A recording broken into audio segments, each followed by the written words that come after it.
ओम शांति। योग और योगा का संतुलन हमारे तन और मन को स्वस्थ रखता है। अर्थात निरोगी रहने के लिए योग और योगा का संतुलन हमारे जीवन में बहुत ही जरूरी है। सही मायने में पूर्ण ज्ञान न होना मनुष्य की पूर्णता में बाधक है। इसलिए चाहे स्वास्थ्य हो चाहे संबंध हो, दोनों में अतृप्ति है, असंतुष्टि है। माना कि हम नित्य प्रतिदिन योगासन प्राणायाम निरोगी होने के लिए करते रहते हैं, लेकिन संपूर्ण स्वास्थ्य तो नहीं मिलता ना। परमात्मा द्वारा प्रदत्त संपूर्ण स्वास्थ्य की कुंजी, जिसमें योग, योगासन और उसका प्रयोग शामिल है, जिसको राजयोग कहा जाता है। इसी राजयोग से तन मन जन संतुलित होंगे और संपूर्ण स्वास्थ्य प्राप्त होगा। योग हमारी शारीरिक क्षमताओं को बढ़ाता है तथा स्वास्थ्य लाभ देता है, परंतु मनोबल बढ़ाने में असमर्थ है। इसलिए राजयोग को योगा के साथ जोड़ना अति आवश्यक है। शांति, समरसता और मनोबल के लिए राजयोग से अच्छा कोई विकल्प नहीं है। योगी वो जिसका इंद्रियों पर संयम हो, जिसमें सद्भावना और दयालुता हो। इसलिए आसन करना ही है, लेकिन साथ में हमें इंद्रियों को भी नियंत्रित करना है। तो परमात्मा प्रतिदिन हमें कहते हैं कि अपने को निरोगी बनाने के लिए मुझ में अपने सर्व संबंध जोड़ो। तो जैसा परमात्मा सोचते हैं वैसा हम भी सोचने लग जाते हैं। इसलिए ये दोनों एक दूसरे के साथ समानांतर चलने वाली प्रक्रिया है। योग अर्थात राजयोग से मानसिक शक्तियां विकसित होती हैं। योग हमारी मानसिक शक्तियों को बढ़ाता है। आज जहां एक और समाज में लोग डायबिटीज, हाइपरटेंशन, उच्च रक्तचाप का इलाज ढूंढ रहे हैं, और वहीं दूसरी ओर वही बीमारियां ला इलाज बनती जा रही हैं। समाज में बढ़ता तनाव आज युवा पीढ़ी झेल नहीं पा रही है। उससे छुटकारा पाने के लिए शराब, ड्रग्स आदि का सहारा ले रही है। ऐसे दौर में राजयोग एक ऐसी संजीवनी है जिससे हम अपने जीवन को संपूर्ण स्वस्थ रखते हैं। योग हमारी स्थिति को संतुलित करता है। अगर शरीर हम आत्मा का मंदिर है, तो हम उसके अंदर विराजित खूबसूरत चैतन्य मूर्ति हैं। इस जीवन को मंदिर सा खूबसूरत बनाए रखने के लिए योग को दिनचर्या का हिस्सा बनाना बहुत आवश्यक है। योग बहुत ही फायदेमंद भी है, बशर्ते अनुशासित रूप से किया जाए।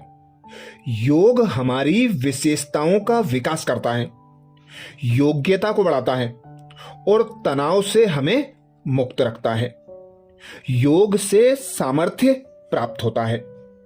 परमात्मा ने मानव मात्र को सभी शक्तियों से सजाया हुआ है, अर्थात मानव को सभी शक्तियां दी हुई हैं।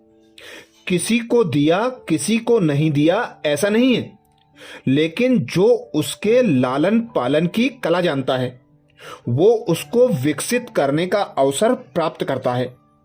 परमात्मा ने हर इंसान में वो जहां भी है वहां से ऊपर उठने की सहज इच्छा शक्ति दी हुई है। योग उस माहौल को पैदा करने का एक सही माध्यम है, लेकिन जिसको इसका अनुभव नहीं, उसको शक होता है कि क्या ये योग से सहज हो सकता है। लेकिन जिसने बीज से वृक्ष बनने की कथा को समझा है, उसके लिए संभव है, क्योंकि अगर बीज वट वृक्ष में परिवर्तित हो सकता है तो नर भी नारायण रूप में परिवर्तित हो सकता है। सुख, शांति और समृद्धि के लिए योग करना बहुत ही जरूरी है। मनोविज्ञान खोज कहती है कि मनुष्य सुख, शांति और संपत्ति चाहता है, तो इसके लिए उसके पास पर्याप्त मानसिक शक्ति का अभाव है।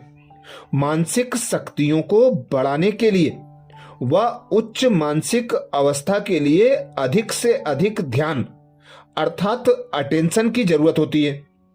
यह निश्चित रूप से संभव है यदि इसकी सही विधि का पता चल जाए। सबसे पहले स्वयं से जुड़ें।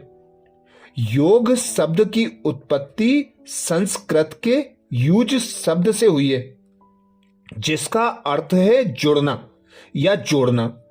अब यहां तो स्पष्ट है कि किससे जुड़ेंगे। शरीर के अंग तो पहले से ही जुड़े हुए हैं, फिर किससे और किसको जोड़ना है। इसका अर्थ तो यह हुआ कि जोड़ना अर्थात कोई अलग अलग अस्तित्व रखने वाली सत्ता के साथ संबंध जोड़ना है। आज सभी योगासन प्राणायाम द्वारा अपने मन को शांत करने हेतु बहुत प्रयासरत हैं, फिर भी असंतुष्ट और अस्वस्थ हैं। इसका बड़ा ही साफ और स्पष्ट कारण है। जो मन को चाहिए वो नहीं मिल रहा है। मन में हमारा संसार बसता है। हम योगासन तो कर रहे होते हैं, लेकिन बीच बीच में हमारा मन कहीं कहीं चला जाता है। इसलिए सबसे पहले हमें अपने अर्थात अपने मन से जुड़ना होगा। स्वयं पर अटेंशन देना जरूरी है।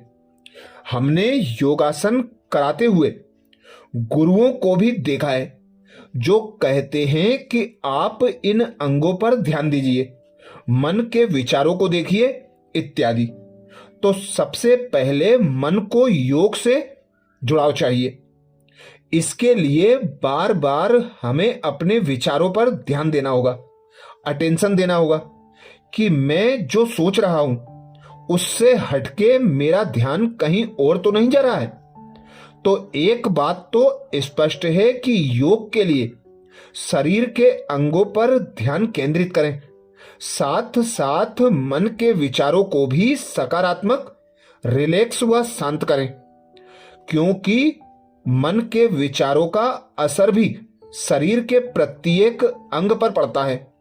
इसलिए निगेटिव विचारों से बचें। राजयोगिनी मोहिनी दीदी कहती हैं, परमात्मा से प्रेम पूर्ण संबंध ही योग है। हमने बचपन से परमात्मा के अंग संग रहकर जीवन जीना सीखा है। उससे योग लगाने के लिए हमने किसी भी आसन, प्राणायाम का सहारा नहीं लिया, सिर्फ उससे हमारा प्रेम पूर्ण संबंध बन गया। उसके आधार से हम परमात्मा से निरंतर प्राप्तियां करते रहते हैं। परमात्मा सहज है, सरल है, सभी का है। वो किसी को कष्ट नहीं देता कि कोई मुझे याद करने के लिए आसन या किसी भी चीज का सहारा ले। उसका मात्र ये कहना है कि आप स्वयं को आत्मा समझ सिर्फ मुझसे प्रेम करो, जिससे सारी प्राप्तियां सहज हो जाएंगी।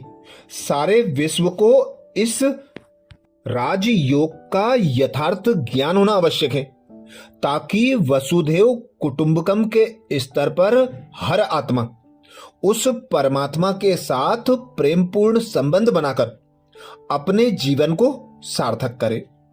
ऐसे ही भारत के प्रधानमंत्री नरेंद्र मोदी जी कहते हैं, हमें अपनी दिनचर्या में योग को शामिल करना चाहिए, क्योंकि योग हम सभी के लिए एक जीवन पद्धति है। मानव के शरीर और चेतना को जोड़ने के बाद ही मानव संपूर्ण माना जाता है।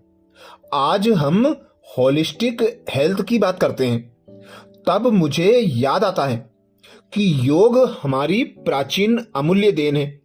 योग मन व शरीर, विचार व कर्म, समय व उपलब्धि की एकात्मकता तथा मानव व प्रकृति के बीच सामंजस्य का मूर्त रूप है। यह स्वास्थ्य एवं कल्याण का समग्र दृष्टिकोण है।